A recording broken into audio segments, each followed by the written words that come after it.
இந்நிகழ்ச்சி ஸ்ரீராமனின் அருளமுதமாக வழங்கப்படுகிறது.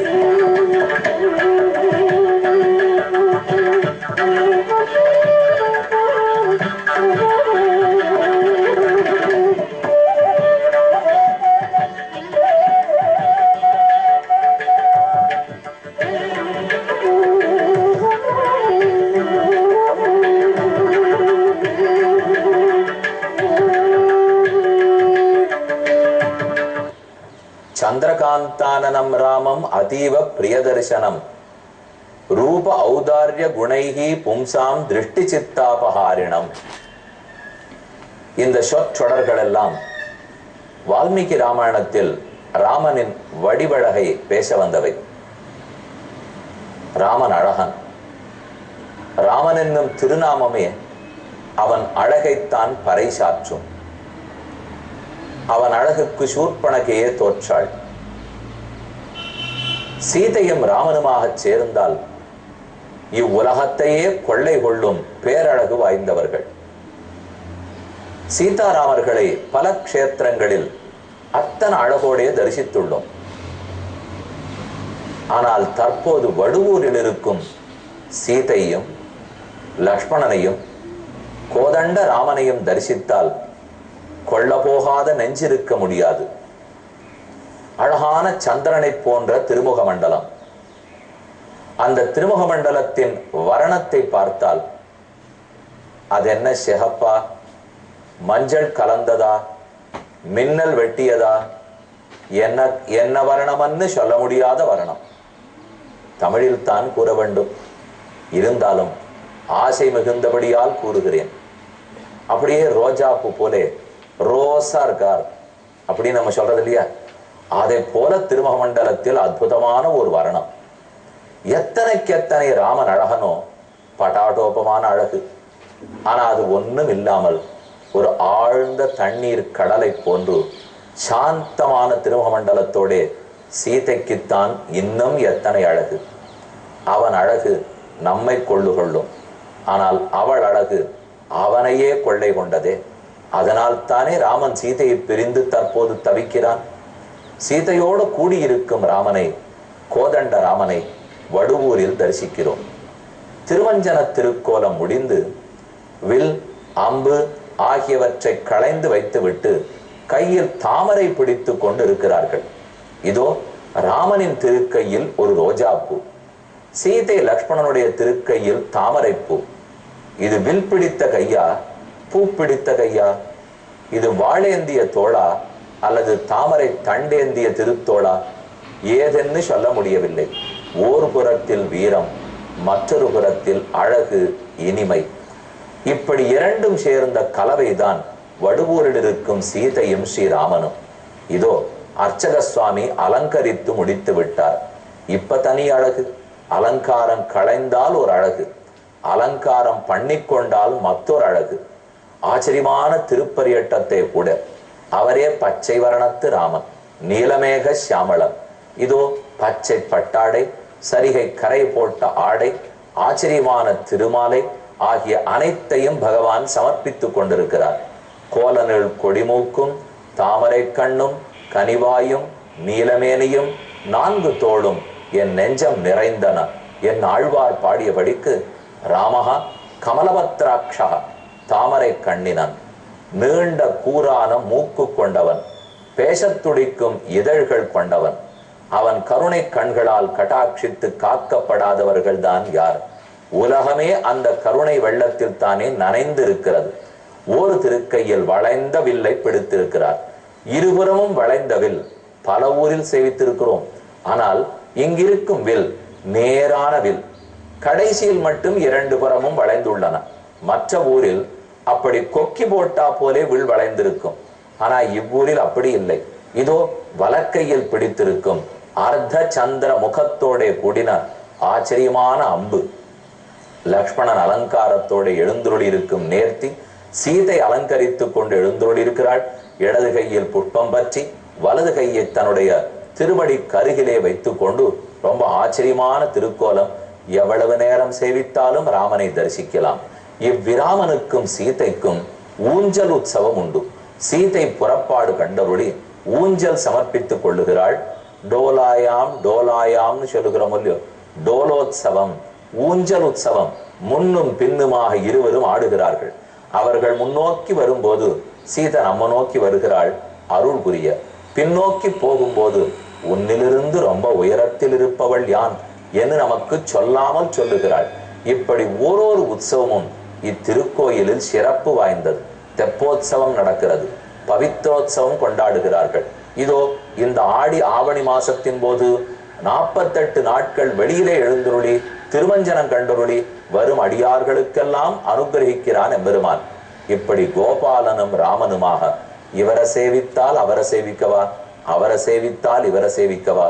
முடிச்சோதியாய் உனது முகச்சோதி மலர்ந்ததுவோ, அடிச்சோதி நீ நின்ன தாமரையாய் அலர்ந்ததுவோ, படிச்சோதி ஆடையுடும் பல்கலனாய் நின் பைம்பொற் கடிச்சோதி கலந்ததுவோ, திருமாலே கட்டுரையே என் ஆழ்வார் சாதித்தபடிக்கு பேரழகோடே சுந்தர ரூபனாய் லாவண்யத்தோடே சமுதாய சோபையா அல்லது அவயவ சோபையா, தனித்தனி அங்கமங்கமா அழகா அல்லது திருமேனி முழுக்க அழகானா, பட்டிமன்றம் நடத்தினாலும் முடிவு கிட்டாது, தோற்றுத்தான் போவோம். இவ்வடுவூரில் ராமனை தரிசித்தோம். அனைவரிடத்திலையும் வேண்டுதல், கண்டிப்பா எல்லாரும் இன்னைக்கே புறப்படலாம். இனிமே சனி ஞாயிறு தானே, விடுமுறை தானே. ஆனாலும் இன்னும் புறப்பட்டால் நேர தஞ்சாவூர் மன்னார்குடி பாதையில் இருக்கும் வடுவூர்.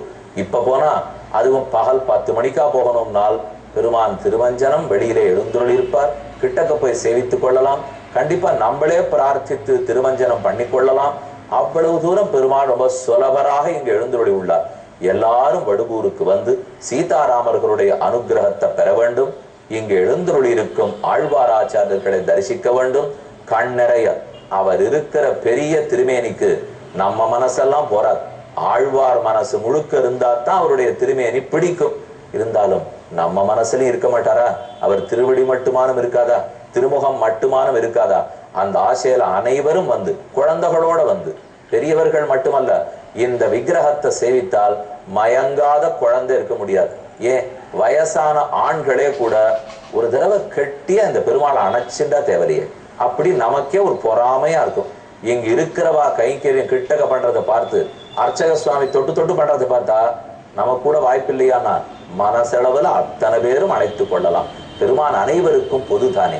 ஆக இங்கு வந்து தரிசனம் பெற்று அருள் பெற வேண்டும் அனைவரிடத்திலையும் வேண்டிக் கொள்ளுகிறேன். அடுத்து அரண்ய காண்டத்தில் ராமன் கோபப்பட போகிறான். சீதையை காணோம். எப்போது கொண்டு வந்து சமர்ப்பிப்பார்கள்? பகவானை சேவித்துக் கொண்டிருந்தாலே தோள் கண்டார் தோளே கண்டார், தொடுகடற் கமலமன்ன தாழ் கண்டார் தாளே கண்டார், தடக்கை கண்டாரும் அதுவே, வாழ் கொண்ட கண்ணார் யாரே வடிவின் முடிய கண்டார், ஊழ் கொண்ட சமயத்தன் நான் உருவு கண்டாரே ஒத்தார் என்னும். மையோ மரதகமோ மழமுகிலோ அலகடலோ, ஐயோ இவன் வடிவென்பதோர் அழியா அழகுடையான் என்னும் கண்டோம் கண்டோம் கண்டோம் கண்ணு கிணியன கண்டோம் என்று பாடும்படிக்கு ராமச்சந்திரனின் திருக்கோலம். ஆனால் இந்த பேரழகெல்லாம் அருகிறவள் இருந்தால் தானே. அவள் இல்லாமல் போனால் அப்ப தவிக்கும் தவிப்பைத்தான் அரண்ய காண்டத்தில் பார்க்க போகிறோம். சேர்ந்திருக்கும் அழகையும் இனிமையும் வடுவூரில் கண்டோம். பிரிந்தால் படும் பாட்டை ஆரண்யத்தில் காணப்போகிறோம். அரண்ய காண்டத்தில் இப்போது 63வது சர்க்கத்தில் உள்ளோம். கோதாவரீயம் சரிதாம் வரிஷ்டா பிரியா பிரியாயா மம நித்திய காலம் அப்பியத்ரகச்சேதி சிந்தையாமி நைகாகினி யாதிகி சா கதாச்சித். இந்த கோதாவரி ஏதோ திசை நோக்கி போகிறாளே, எந்த திசையில் அவள் சென்றிருப்பாள்? கோதாவரிக்கு சீதை சென்ற திசை தெரியாதா? சொல்லி இருக்க வேணும். சீதை ஆகாய மார்க்கத்தில் தூக்கி செல்லப்பட்ட போது கைகூப்பி கோதாவரி தாயிடத்தே பிரார்த்தித்தாள், என்னை ராவணன் தூக்கி போகிறான்னு தாயே, ராமன் தேடி வந்தால் சொல். சொல்லி இருக்க வேண்டாமா? கோதாவரி சீதா கைங்கேற்றத்தை இழக்கலாமா? ஆனா ராவணனிடத்தில் இருந்த பயத்தாலே இழந்து போனாள். இந்த பயம் யமுனை ஆற்றுக்கு இல்லை. கம்சனுடைய அரண்மனைக்கு பின்னாடியே ஓடினாலும் வசுதேவர் கண்ணனை தலையில் தூக்கி கொண்டு அன்றிரவே புறப்பட்டாரே. பிறந்த நாளன்றே கோகுலத்தில் கொண்டு போய் விடப்போனார். அன்னைக்கு அவருடைய முழந்தாள் அளவு யமுனை வற்றி கைங்கரியம் புரிந்தது. அப்ப யமுனைக்கு துளி கூட கம்ச பயம் இல்லை. ஆனா தொலைதூரத்தில் இருந்தாலும் கோதாவரி ராவணனை கண்டு பயந்தாள். ராம கைங்கரியத்தை இழந்தே போனாள். கோதாவரி பதில் பேசவில்லை. பத்மானனா பத்மபலாச நேத்ரா பத்மானிவானேதும் அபிப்பிரியாதா ததப்யயுக்தம் நகிசா கதாச்சித் மயா வினா கச்சதி பங்கஜானி இதீவதம் சோக விதேய தேகம் ராமம் விசம்யம் விலபந்தமேவ. ராமன் மயக்கமானான், தன் நினைவிழைந்தான். தான் ஆர் என்பதை மறந்து போய் அந்த தாமரை கொடி போன்றவள், தாமரையை கையில் பிடித்தவள், தாமரை இடிப்பிடமாக கொண்டவள், தாமரை போன்ற திருவடி உடையவள், அவளை பிரிந்து தாமரகளத்தனும் அழுகின்றனவே. சீதை இந்த தாமரைக்கு ஏங்கி வரமாட்டாயா? குமுத மலர்கள் எல்லாம் கண்ணீர் சொரிகின்றனவே, வரமாட்டாயா? மான் குட்டிகள் எல்லாம் ஆட மறுக்கின்றனவே, மயில் ஆடவில்லை, குயில் கூவவில்லை, உன்னை விட்டு அன்னப்பறவைகள் எல்லாம் தவிக்கின்றன. சீதை இவைகளுக்காக வரக்கூடாதா? எனக்காக வராவிட்டாலும் அவர்களுக்காக வரலாமே என்று ஏதும் பேசத் தோன்றாமல் மயக்கமாக சரிய ராமனை தேற்றினான் இலக்குவன். நல்லது கூறல் உற்றான். சோகம் விசிருஜ்யாத்ய திருதிம் பஜஸ்வ சோத்சோஹதா சாஸ்து விமார்கணேஸ்யாக உற்சாகவந்தஹி நரானலோகே சீதந்தி கர்மஸ்வதி துக்கரேஷு. ராமா, உனக்கு இது ஏற்காது. நீ யார் என்பதை ஒரு நிமிஷம் யோசித்தாயா? நீ கலங்கினால் உலகம் தாங்குமா? நல்ல மனிதன், தீரன், சோகப்பட மாட்டான், மனம் தளர மாட்டான், அடுத்து என்ன செய்ய வேண்டும் என்று யோசிப்பான். அதை புரிந்து கொள்றாமா? சோகம் விசிருஜ்ய ஆத்ய, இன்றே உன்னுடைய சோகத்தை விடு. திருத்திம் பஜஸ்வ, தைரியத்தை வரவழைத்துக் கொள். ராமனுக்கு இல்லாத தைரியமா? நம்ம ஒரு நிமிஷம் நினைச்சிருவோம், ஓஹோ ராமன் இப்படித்தான் அழுது படைப்பார் போல் இருக்கு, எதுக்கு எடுத்தாலும் பதட்டப்படுவார் போல் இருக்கு. அல்ல, பதட்டமே இல்லாதவன், மனச்சோர்வு இல்லாதவன், பார்த்தாலே மன உற்சாகத்தை கொடுக்கக்கூடியவன். அவன் இப்படி பதறுகிறான் என்னால் அப்ப இழந்த பொருளின் மேன்மை என்ன, அதன் மதிப்பென்னாங்கிறத நாம புரிந்து கொள்ள வேண்டும். அதனால் தான் ராமனுக்கு பதட்டம். உற்சாகவந்தோகினரானலோகே சீதந்தி. எந்தெந்த மனிதனுக்கு உற்சாகம் குறையாம இருக்கோ அவனுக்கு தான் இவ்வுலகத்தில் வாழ்க்கை. உற்சாகம் குறைஞ்சு போச்சு, மனத்தளர்வு ஏற்பட்டால் உலகத்தில் நன்கு வாழ முடியாது. அப்ப முன்னேற்றத்துக்கு ஈடுபாடு, உற்சாகம், மனத்தில் பலம், இவைதான் வேணும். மனச்சோர்வு ஏற்பட்டு போச்சால் எதையுமே நாம் சாதிக்க முடியாது. இதீவ சௌமித்ரி முதக்ர பௌருஷம் துவந்தமார்த்தம் ரகுவம்ச சத்தமஹ நசிந்தயாமாச திருதிம் விமுக்தவான் புனச்ச துக்கம் மகதப்யுபாகமத். இவ்வளவு லக்ஷ்மணன் கூறினாலும் ராமனுக்கு சுலபத்தில் தைரியம் வரவில்லை. மறுபடியும் மறுபடியும் தாழ்ந்து சாய்கிறான். பேச முடியவில்லை. கண்களிலிருந்து நீர் உடுத்து, கைகால்கள் நடுங்கி, உடம்பு உலர்ந்து போய் ராமனாய்வன் என்று நினைக்கிற அளவுக்கு தளர்ந்தான். அடுத்தது 64வது சர்க்கம். இந்த தளர்ச்சி ராமனிடத்தில் பெரும் கோபத்தை ஏற்படுத்தியது. ஏ லக்ஷ்மணா, இந்த தேவர்களோ மற்றும் உண்டான அரக்கர்களோ யாரோ, எவன் தூக்கி போனானோ தெரியாது. ஆனால் அவன் தப்பானவனிடத்திலே அபச்சாரப்பட்டிருக்கிறான். நான் ஏதோ காட்டில் திரிகிறேன், கருணையே உருவானவன் அப்படிங்கிறதுக்காக என் கருணையை தப்பாக புரிந்து கொண்டு என்னை கையாலாகாதவன் நினைத்து விட்டார்கள் போலும். நான் இனி கருணையோடு இருக்க போவதில்லை. ராமன் கருணாராமன் பேர் வேண்டாம், நமத்தான் தயைக்கு இருப்பிடம் வேண்டாம். ராமன் கோபத்தின் இருப்பிடம் பெயர் பெறுகிறேன். அந்த கோபத்தை காட்டினால் தான் மக்கள் பணிவார்கள் போலும். நல்லவனாக இருந்து எதையும் சாதிக்கவில்லை லக்ஷ்மணா. நன்மையை துறக்க போகிறேன். கருணையை விட்டேன், கோபத்தை பிடித்தேன். இனி இந்த கோபத்தையும் வீரத்தையும் ஊர் பார்க்கட்டும். லக்ஷ்மணன் பயந்தே போனான். ராமனுக்கு கோபம் வந்தால் யார் தாங்குவார்கள்? அவன் வில்லாலே குழந்தைகளை தட்டி சமாதானப்படுத்துறாப்புலதான் அடிப்பார். ராமன் வில்லால் அடித்தால் கூட பார்த்து பார்த்து வலிக்காமல், யாரிடத்திலும் யாரையும் கொல்லாமல், அவனிடத்தில் இருக்கிற தீமையை மட்டும் கொல்லுவார், அவனை கொல்ல மாட்டார். இதுதான் ராமனுக்கே இருக்கிற தன்மை. ஆனா அந்த ராமனுக்கு கோபம் வந்து விட்டால் ஒரு வில், ஓர் அம்பு, உலகமே அழிந்து போகும். ராமனின் கோபத்தை தணிக்க வேண்டும். இது லக்ஷ்மணனுக்கு எண்ணம். முதலில் ராமன் கூறுகிறார், சதீனோ தீனயாவாச்சா லக்ஷ்மணம் வாக்கியம் அப்ரவீத் சீக்கிரம் லக்ஷ்மண ஜானீஹி கத்வா கோதாவரீம் நதீம். கோதாவரிக்கு போய் தேடி பார்த்து வந்தான். ஆனால் அவ்விடத்தில் சீதையை காணவில்லை. ஓ, சீதை அங்கேயும் இல்லை. இனி நான் போய் தேடி பார்த்து வருகிறேன். தான் போய் பார்த்து வந்தான், அங்கேயும் இல்லை. நதி பதிலும் பேசவில்லை. தியாத்வா பயாத்து வைதேகீம் சா நதி ந சசம்சஹ.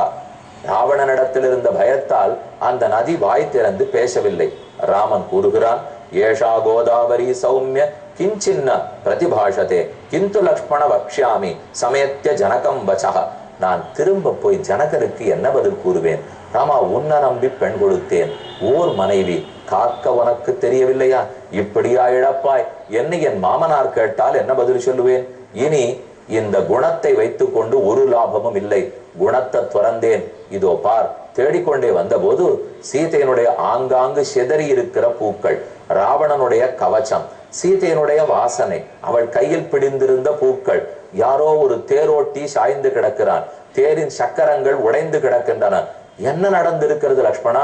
யாரோ 2 அரக்கர்கள் சீதை நிமித்தமாக சண்டையிட்டு இருக்கிறார்கள், அவர்கள் தான் தூக்கி போயிருக்க வேண்டும், எங்கே எங்கே என்று பரபரத்து ராமன் தேடினான். அங்கும் சீதை கிட்டவில்லை. இனி ஏதோ ஒன்று ராமனுக்கு புரிகிறது, ஆரோ சீதையை தூக்கி போயிருக்கிறார்கள், இனி அதைத்தான் நாம் தேடி பிடிக்க வேண்டும். வந்தது கோபம். அந்த கோபத்தோடு ராமன் பேச போகிறான். ஆனால் நாம் இப்போது அழகிய பால்வடியும் சௌமியமான முகத்தோடு இருக்கும் வடுவூர் ஸ்ரீராமனையும் சீதையும் லக்ஷ்மணையும் சேவித்துக் கொண்டு ஒரு நாளும் பிரிய மனமில்லை. நீங்கள் வந்தாலும் இங்கிருந்து புறப்பட்டு போக மனம் இருக்காது. அப்படிப்பட்ட ராமனிடத்தை விடை பெற்றுக் கொண்டு புறப்படுவோம். இந்நிகழ்ச்சி ஸ்ரீராமனின் அருளமுதமாக